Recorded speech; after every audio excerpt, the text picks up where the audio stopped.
Hello, welcome to Pub Football with Miles and Jimmy. Big weekend of Premier League action. I do say that every week. Every week's big.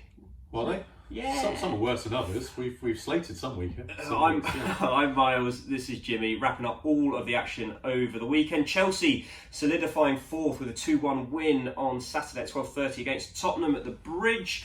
Burnley 3, Bournemouth 0. Very controversial game at Turf Moor at 3 o'clock kickoffs. Crystal Palace edging Newcastle 1-0. Sheffield United 1-1 with Brighton. Southampton beating Aston Villa 2-0 at 5:30. Leicester unlucky to lose at the King Power 1-0 to Manchester City. On Sunday, the 2 o'clock kickoffs, both 3-0. Man United beating Watford at Old Trafford. Good performance by Manchester United. And Wolves. Wonderful Wolves beating Norwich 3-0. 40% possession though, we'll go into that a bit later on. And at 4:30, Arsenal 3, Everton 2, a game of two very, very leaky defences. We'll start with what may have been the biggest game of the weekend in the race for the top four, Chelsea-Tottenham. Quite simply put, I'm a Tottenham fan, I've got my Tottenham hoodie on, but Chelsea are better than Tottenham. Yeah, they were, and you were really bad. I mean, it seemed like there was no focal point. Yeah, no direction of what the hell you're trying to do. Bergwijn was kind of half up there, half not. Bergwijn and Moura were meant to be sort of the centre forwards, but neither of them are centre forwards, and they're not the players that should hold the ball up. That's why I really just want him to chuck Troy Parrott in and give him a go. He wasn't even in the squad, was he? No, he wasn't. I don't think he rates him at the moment, does he? I know he says he's not ready. Which is, to be fair, this is the way I look at it. With Troy Parrott, you look at his age and you look at how mature he is. He looks older than me. Yeah. I'm 27. He's 18. Yeah. He looks older than me. So for me, what Mourinho might be thinking is Troy Parrott may have been the player who developed early. Yeah. He was big, quick, strong. He's got full facial hair. You know, at 17, he had full facial hair. Yeah, no, I can't grow it. And that might mean that when he goes up and plays against the men, he no longer has a physical advantage. That, you know, players up to the age of 23, they're still developing. Yeah, agreed. So maybe that's one way of looking at it. He's not going to have a physical advantage. He might struggle. I know he played well in pre-season friendlies, but friendlies are different. Players aren't quite as fit as they should be. No. The younger players find it easier to get fitter quicker than some of the older players probably. So, I want to see him get given a chance, get given a game. However, I can sort of understand the thinking. Look at Dominic Solanke, who we always talk about. Like, at youth football, he was fantastic and he put goals in. You get to men's football, it's a completely different game. Yeah, but I think you can look at people like Rashford. Rashford came in out of the blue, had an absolute blinder. Greenwood's done really well when he's come. I think Rashford coming out of the blue actually sort of worked in his favour. The hype around Troy Parrott is massive. I think you've just got to throw him in, and as you say, I think you miss that proper striker who can all just stand up front, occupy the centre halves, and make it difficult. Because you're just too easy to play against. You're really poor. Yeah, we were forcing it, really forcing it. When we got forward, even Lo Celso, who I like, and Ndombele, when we got forward, there was no easy pass on, so they were trying to punch it through too early, and the through balls were never on. It was either run into the goalkeeper or easily mopped up by the defence. Yeah, and it played into Chelsea's hands. I've got to say, Lampard got his selection spot on. Giroud coming in, brilliant. Barkley played really well. Yeah. He got the majority of it completely right. Even Alonso scored a cracking goal. That was a great finish. Brilliant finish. And I thought they were great. First half especially. Played Reece with James was very good. Yeah, just played with it was like men against boys. You were just absolutely bullied. Yeah, I don't disagree. The problem is that these teams with intensity are always going to get a lot more of the ball than Tottenham, because what Mourinho's done is he's tried to set up deep, and there isn't the intensity. And you're playing Japhet Tanganga as a right wing back. He's a centre half. Agreed. It's difficult. What are you making of Jose at the moment? It's a bit difficult. He's going back into his. Everyone's against us. I don't have any players. I don't have a striker. We could have signed one. Yeah. We could have signed one in January. We should have signed one in January. He started to moan, which is a worry, because when Mourinho starts to moan, his teams don't generally pick up. And then he'll pick on a player and just start to slate them as well soon as well, won't he? I don't know if he will. I think it would have been Danny Rose. I can see it being in Ndombele potentially because he's not fit. Yeah, he came off, didn't he? I really hope he doesn't. Like Aurier on the bench, I understand. Tanganga's not a right wing back though. He's barely a right or left back. He's done well there, but he's not wing back. Just Dele Alli's so ineffectual at the moment, it's unbelievable. Well, he came off the bench, did nothing. But yeah, fair play to Chelsea, really good result. Obviously the VAR decision didn't affect the game, thankfully. It was a red card. Yeah, that was stupid. Stockley Park came out afterwards and said that human error meant they got the VAR decision wrong. That's just literally the point of VAR, is to get rid of human error, which is understandable in the moment with a referee, things moving so quickly. When they've had time to slow it down, Lo Celso could have been set off a couple of times. There was one where he sort of kicked up at somebody, but I didn't think that was a red. It looked like he was trying to just push the player off who was standing over him. Argentinian firing him a bit like Lamella, who might dive in and try. I like that. I like that. And to be completely fair with the Azpilicueta one, it was a red card. Do I think he meant to stamp on him? Not necessarily. I think he was trying to get over the ball. But it's a red card. That's football, and he should have been sent off. And there was a massive, I don't know if it was a bruise or gash, down his Azpilicueta. Very lucky. I expect him to be retrospectively banned, which shouldn't be happening with VAR, but it will. Yeah, fair play to Chelsea, cementing fourth. Spurs got a bit of work to do. Yeah, luckily only fifth gets shit now. Yeah, no, it's unbelievable, isn't it? It's brilliant. It is absolutely brilliant.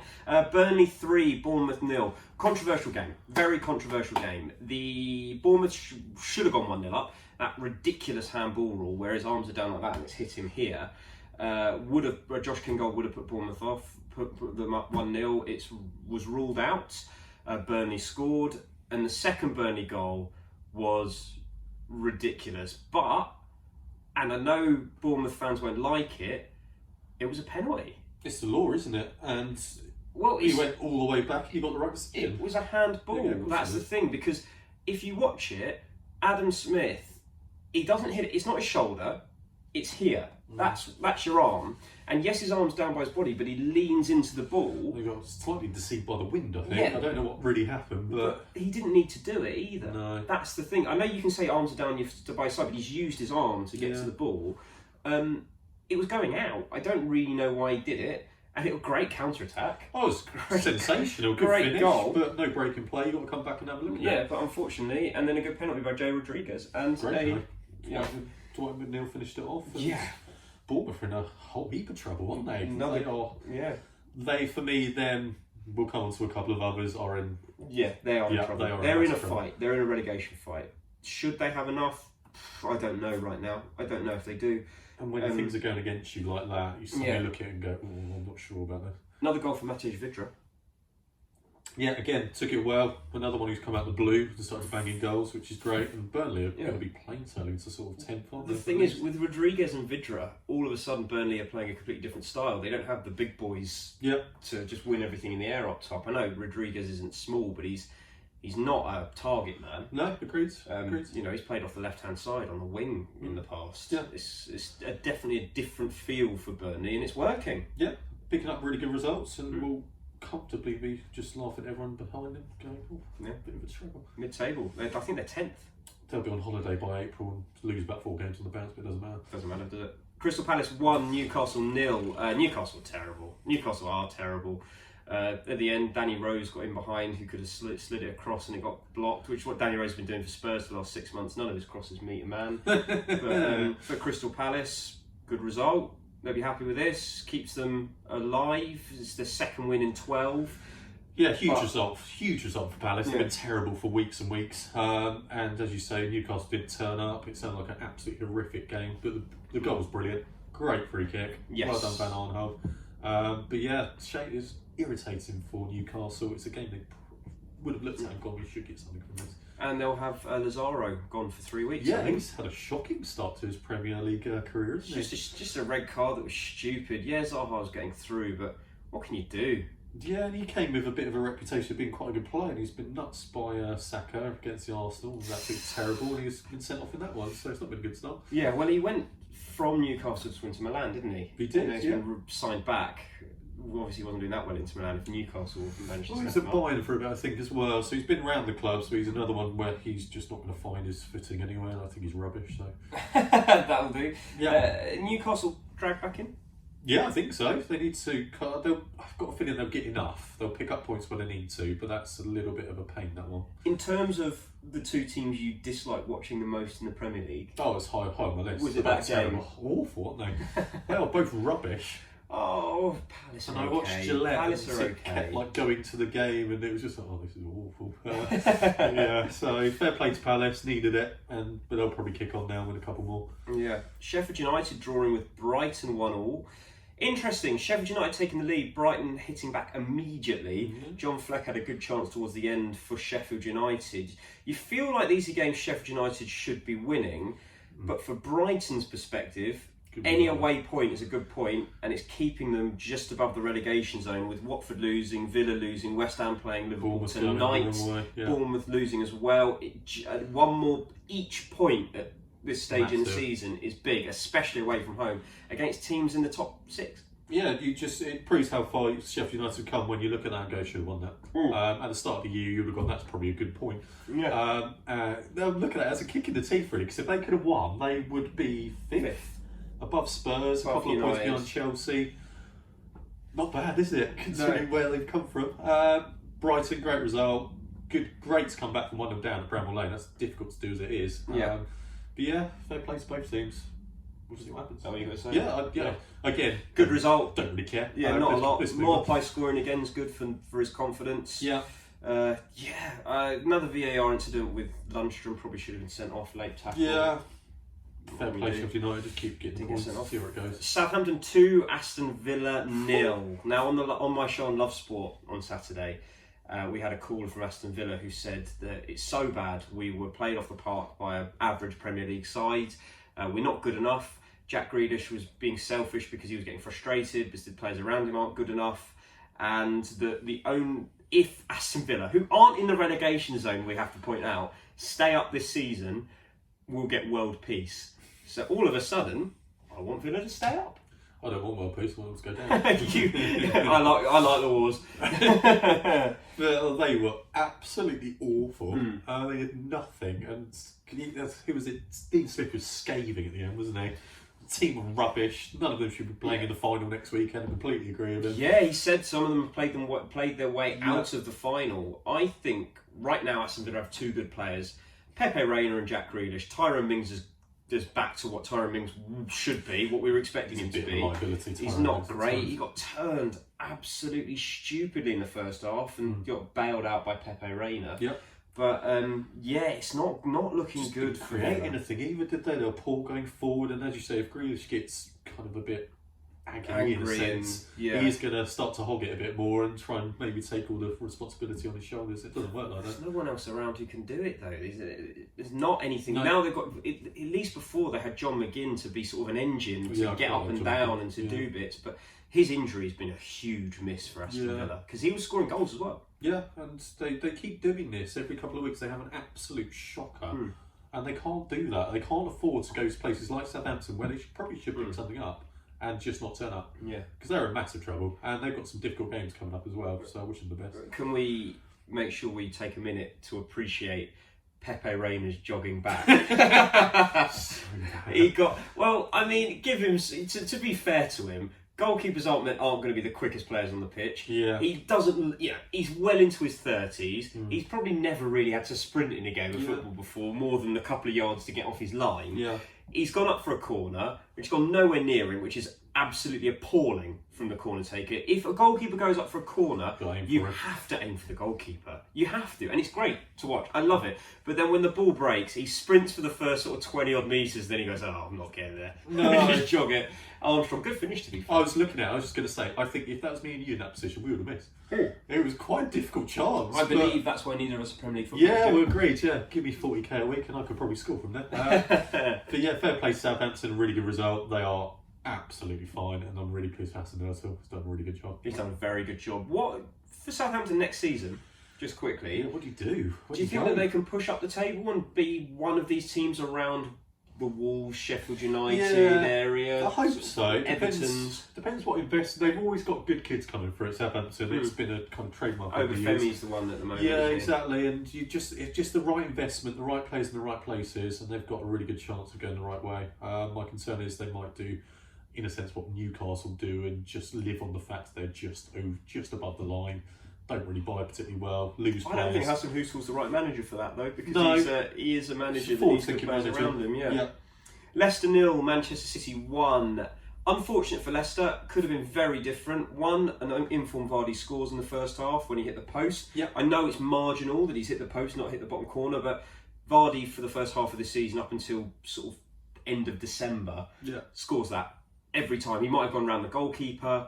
The finish might have been just that slightly better that went in the corner, but Vardy would have scored. Yeah, the chance at the Etihad he took was miles harder than that, and he scored. I thought Leicester were absolutely brilliant on Saturday night. Second reason they were unlucky, that was a handball from Kevin De Bruyne. I don't understand how VAR cannot give that as a penalty. Yeah.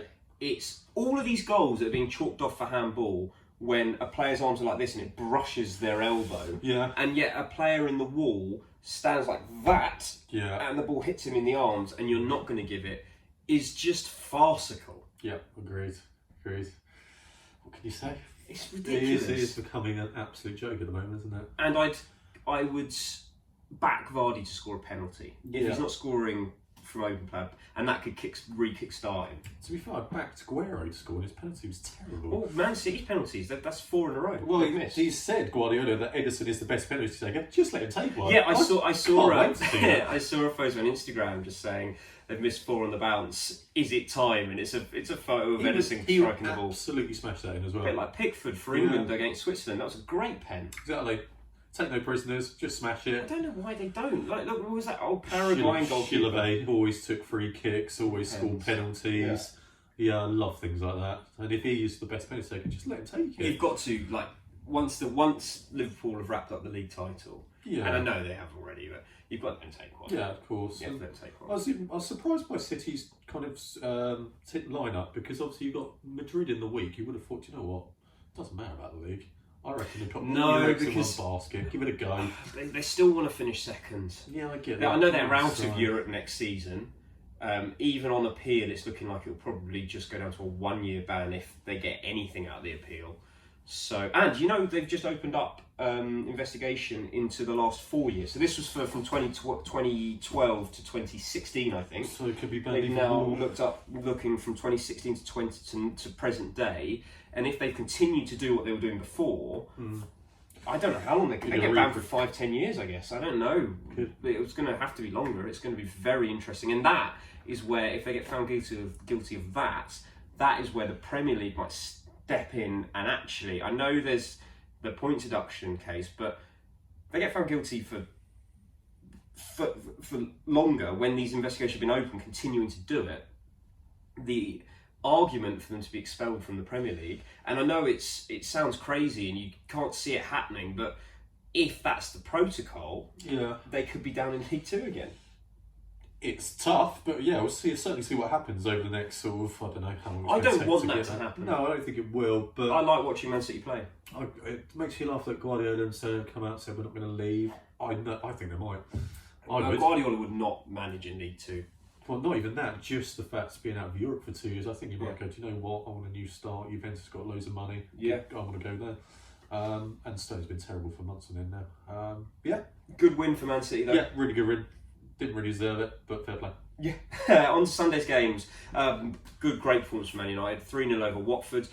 Somewhat lucky. When Man United went 1-0 up through the Bruno Fernandes penalty, there was a Watford goal, which again didn't really, Craig Dawson's arms were down here and it hit his arm. Yeah, it wasn't intentional, but it did hit his arm, and unfortunately that is the law, isn't it? Yeah, but in this, if it wasn't this stupid new rule, it's not VAR's fault, it's the stupid new rule, that isn't a handball, because there's no way he's intended to handle it, and his arms are in a natural position, just unfortunate for Watford. That would have made it 1-1, that would have changed the game completely. Yep. But then we saw a exquisite piece of skill from Anthony Martial to just make Watford's defence, and Ben Foster, who's been one of the best goalkeepers, underratedly, probably actually the best goalkeeper in the Premier League this season. Definitely one of. Alisson and Ederson may be ahead of him, but he's been the best English goalkeeper. Henderson might disagree with that, but for me, I think Ben Foster's been fantastic. Yeah. Made it look stupid with a little chip. It was a phenomenal goal from Martial. And then Greenwood scored a screamer, which I love to see. Greenwood's goal was beautiful as well. The way he finished that, just his left foot is an absolute peach, isn't it? Yeah. He is getting better. Every time he plays, he does something, and he, for me, would be a shout for the Euros. We're going to talk about another player who could be a shout for the Euros in a bit to do with the Arsenal game. But yeah, Man United. This is the Man United performance that United fans have been waiting for. They played very well. Won 3-0, 3 good goals. No Rashford, which was a positive thing for Man United as well, that they don't rely on him so much. But can they keep these types of performances up consistently? Bruno Fernandes looks like a good player as well. Very good player. I don't know, because I thought even in the 2-0 win against Chelsea that they were bang average. Yeah, agreed. I think if they could have got Erling Haaland as well in the window, a proper target man to complement 20 goals in 16 games. If they could have got him as well, they would be a real outfit. Was it 12 goals in 9? Fernandes in midfield. You mentioned McTominay as well. He's coming on. Fred's doing all right. Look at their squad, and then suddenly go, Christ, they're quite good. Yeah, they are very, very consistent. That's the biggest issue. They're probably favourites for 5th. Yeah, I think Sheffield United might run out of steam slightly. Spurs are so inconsistent. Yeah, I think United are the team you look at who might start to kind of leap or move forward, really. And Arsenal. As for Watford, you mentioned about Bournemouth. Watford are in trouble. Yes. They're in massive trouble now. They've had their honeymoon period under Nigel Pearson where we probably got carried away. We said, how high can they finish? Can they finish as high as 11th? Yeah.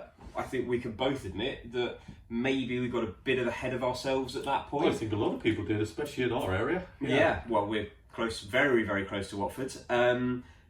It's not quite working at the moment, and travelling to Old Trafford is a difficult game, but there haven't been good results around this game that make you think, actually, Watford are safe. I am starting to think that Watford are going to go down. Yeah, it's going to be tight. There are, as you say, 4 or 5 teams who are going to be slugging it out. Norwich are gone. Then you look at Villa, Bournemouth, Watford, Newcastle. I think now those are the 4 probably there. And then it's 2 from 4 who's going to go down. Brighton as well, actually, are in there. I think Brighton will be okay. But yeah, it's 2 from 4, 2 from 5. And I would be surprised if they're at the wrong end of it. As you say, they peaked a month or so ago, and they've been terrible since. They've been a little bit unlucky, as you say. They played well. They played well against Man United at Old Trafford. Don't get me wrong, they played well, but that doesn't matter. What matters is Man United 3, Watford 0. Yeah, and they were probably deserving of 3 as well. Like we talk about Newcastle, we talk about Crystal Palace, you say they're awful teams, but Crystal Palace and Newcastle this season, no matter how badly they've played, have consistently managed to pick up enough points to stay up. It's about slightly like Burnley, you could say, to a certain extent. Points in the bank, isn't it? Points in the bank is the most important thing, and for Watford, and this is and Norwich is the biggest team. Norwich play lovely football, can't pick up any points, not going to be in the Premier League next season. That's the issue. Moving on to the Norwich game. Wolves 3, Norwich 0. Diogo Jota has had a fantastic, or Jota I should say, Diogo Jota had a fantastic week. Hat-trick against Espanyol in the Europa League, and 2 against Norwich, 5 goals in 3 days. I mean, he's really come alive, especially with Traore having the problem with his shoulder, which means they're having to manage his schedule a bit more. Yeah. It's when you need other players to step up, and Jota's done it. Agreed. He's been quite quiet for the sort of couple of weeks before that, and all of a sudden, as you say, he's burst into life, and he's a very, very good footballer, and they are a very, very good side, and they've managed the workload of the Europa League games really well. They don't really rotate a lot, do they? They keep pretty much the same team every week, and they have been absolutely brilliant. Can I just say, Wolves are my pick for 5th. Yeah, they look very good, and they go from strength to strength in a way, aren't they? And even with they absolutely annihilated Espanyol. They're done with that one. Yeah, so they can play a slightly weakened team in the second leg with the stars on the bench. Yeah. But doesn't matter, they're done, job done. Great goal from Neves as well. Wonderful. But yeah, they are a joy to watch, and they are going to go from strength to strength. If they can get their kind of business done properly in the summer as well, you look at them and go, Christ, they could finish in top 4 next year. Yeah, well, I think they potentially could finish in the top 4 this year. Well, the thing about Chelsea is they look great against Tottenham, but they don't look great against everybody. And they are inconsistent, and there's still enough football left to play that Wolves could hunt them down. And I genuinely believe that Wolves will finish above Tottenham and probably Man United this season. Definitely. Arsenal aren't in the conversation, mate. No, Arsenal aren't in the conversation. There's too many draws, and you'll continue to draw too much. We'll talk about that in a second. But Wolves, for me, Man United might be the favourites for 5th, but I think Wolves will finish 5th. I think you take away maybe the first 4, 5, 6 games where they were struggling slightly to kind of get an idea of what it's like to do Europa than Premier League games. Since then, they have looked all right. They haven't had any major issues. Might lose a couple of games here and there, but there's no sort of 2-3 defeats on the trot. They're very good. They are very good, and they're very consistent. And their team's always the same. Manager's great. Probably a shout to go somewhere better in summer, maybe. Question. On Love Sport yesterday, Michael Kitely told me that he thinks that as long as they don't get into Milan, they can win the Europa League. If they got into Milan in the final, he said that over 2 legs, he thinks they'd struggle to beat Inter Milan over 2, but in a one-off game they could. I tended to agree. Ajax would be difficult as well, but looking at the rest, I think they're the best English team in the Europa League. I think they're better than Arsenal. I think they're better than Man United. Yeah, agreed. And they're going to take it really seriously. And I agree with you. If they can get the right kind of draw, you'd back them to get to at least the semi-finals and give it a right good go. As you say, if a two-legged game against Arsenal United, they'll win that. 100%. 100%. They're miles better. I hope they do. That'd be brilliant. That'd be great. Like when Fulham got to the final. And if they finished 5th, got Champions League football and won the Europa League. And got Champions League football through that as well. Fantastic season that is. Wonderful. Nuno Espirito Santo. He's been brilliant. Has been very, very good. On to the late kick-off yesterday, or 4:30 kick-off late afternoon. Arsenal 3, Everton 2. Everton scored within 45 seconds. Absolutely shambolic defending from Mustafi and David Luiz. David Luiz just headed it up in the air. Great finish from Calvert-Lewin, who is the player you've mentioned Greenwood for the Euros. Scoring goals. Calvert-Lewin has to be in the squad for the next friendlies. The way he's been scoring goals. Danny Ings got to be in there. He starts for Everton every week. As much as we like Mason Greenwood, he's not been given a chance from the start. And if your manager's not prepared to start you in the Premier League, I don't think you should be in an England squad. I don't think you're ready. That's just, I think that should be a given. If you're not starting Premier League games, you shouldn't be in an England squad. Calvert-Lewin starts every week. He's scoring a lot of goals. He's been absolutely fantastic, and his finish was marvellous. Yeah, no, I agree with you. He's been brilliant all season. And I don't know if it was the influence of maybe Duncan Ferguson behind the scenes when he was in charge as well. He really picked up his game. They were quite good yesterday, Everton. They did all right. It's great to see Andre Gomez get back on the pitch. Wonderful, yeah. Massive moment, that. But Arsenal just about got away with it towards the end, hanging on for dear life. Your defence is so bad. Oh, God, yeah. It's just horrifically bad. It doesn't matter who plays in the back two. They're always rubbish. Also, Mustafi, you're a centre-back. That haircut, isn't that gall to go silver. I asked, we had Nigel Winterburn on Love Sport. I asked Nigel Winterburn, what would you have said if Tony Adams had turned up with platinum, with the platinum blonde or the silver haircut? And Nigel Winterburn turned around and said, we probably would have said, remember what your duties are, mate. You're a centre half. Cut it off. Yeah. Got that colour hair, probably pink boots on. It's just embarrassing, isn't it? And he can't defend. No, agreed. He's a massive liability. Luiz is always going to do something that's just We saw both sides of David Luiz. We saw defensively shocking. Both goals rubbish. Yeah. However, then he played Aubameyang in with a great through ball. Sidibe didn't cover himself in glory whatsoever for either goal. He was flat-footed to let Aubameyang get in behind him, and then again for the header, he was flat-footed to let Aubameyang get across him. So Sidibe, like Everton fans will say, between Sidibe and Coleman, they have the perfect right back. Coleman's defence and Sidibe going forward, but unfortunately, that's not how it works. Yeah, agrees. Fair play to Aubameyang. Without his goals, we'd be in absolute trouble. He keeps smashing them in, which is brilliant. But we were hanging on at the end. It was terrible the last 15 minutes. Guendouzi came on. Yeah, agrees. Who's absolutely rubbish. Good result though. Take that one. Like you say, I think we're probably going to draw too many games. We've drawn way too many games as it is. Like against Everton, you conceded 2 very bad The second goalkeeper should have dealt with that. It's rubbish. I think to an extent that it was a very poor defensive header from Aubameyang as well. Agreed. It was a very poor defensive header. Yeah. However, I look at Arsenal and you go, they're going to concede almost every week.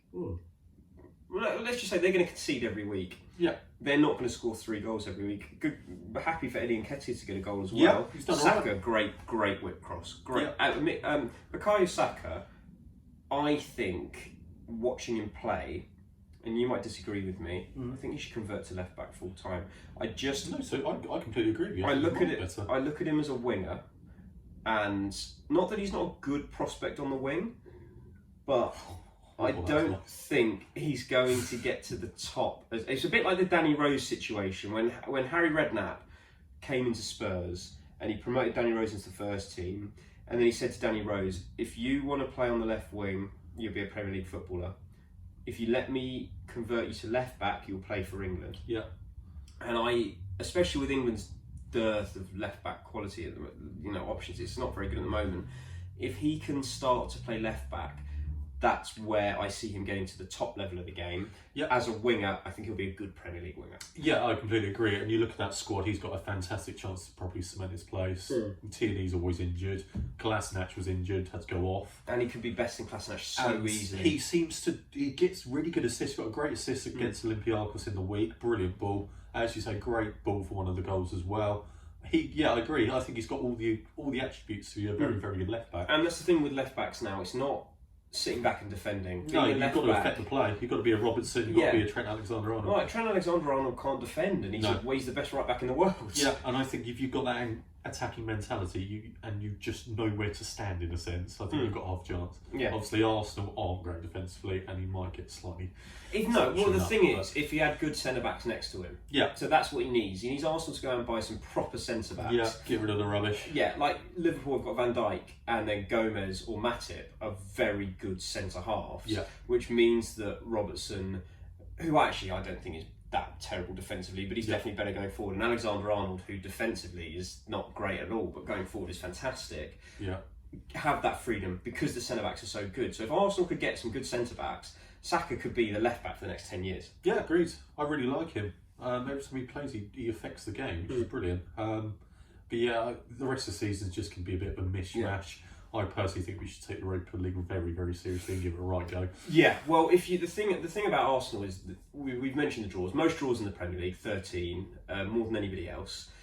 I think it's Everton who are next, actually. Yeah, but when you concede 2 goals, you're not always going to score 3. No, agreed. And that's where Arsenal are going to fall short. And this is where people say, improvement for Arsenal, looking better, 9th in the league. That, unfortunately, for Arsenal fans, is where Arsenal are at right now. Yeah. And I'm not saying you're much worse a team than Tottenham, and you really, really aren't. However, right now, I think because Tottenham will lose 2 and then win 1, whereas Arsenal will draw 2 and lose 1. And that will give Tottenham that 1 more point. Yeah, we'll see. It just takes a run, doesn't it? Anyone who puts a run together to the end of the season, maybe 5, 6, 7 unbeaten, you look at them and they are going to be challenging. Yeah. I don't think Arsenal are ever going to do that. But having Danny Ceballos all of a sudden coming back in, playing well, he's done all right. I quite like the fact he's creative. Mesut didn't really do a lot yesterday, but I quite like him when he's on the ball. But yeah, we'll see what happens. I don't really hold out too high hopes of the league. I'll go for Europa. We get a good draw. We beat Olympiacos, which you didn't, so that's quite funny. But yeah, we'll see. We did beat them in the second game. Yeah, we were set. We beat them once, we drew, and then we beat. Yes. Yeah, we were set Gran Canaria in Lanzarote. Lanzarote, watching that. Tottenham went 2-0 up and then drew 2 and then we battered them in the next game, didn't we? Yeah. Anyway, that was Pub Football with Miles and Jimmy. Liverpool West Ham should be kicking off very, very shortly. I've got 4. I did see something that Moyes was going to give it a go tonight. I thought, which makes it even worse. Yeah, don't do that. Yeah. So we'll review that when we preview the Premier League games at the weekend. We're sorry that we have had a few missed ones recently. Work has got in the way. We're also going to do a special at the end of the week. So there'll be 2 videos at the end of the week looking ahead to the Carabao Cup final this weekend. Manchester City taking on Aston Villa. As for right now, there's one thing left to say. Cheers. Cheers.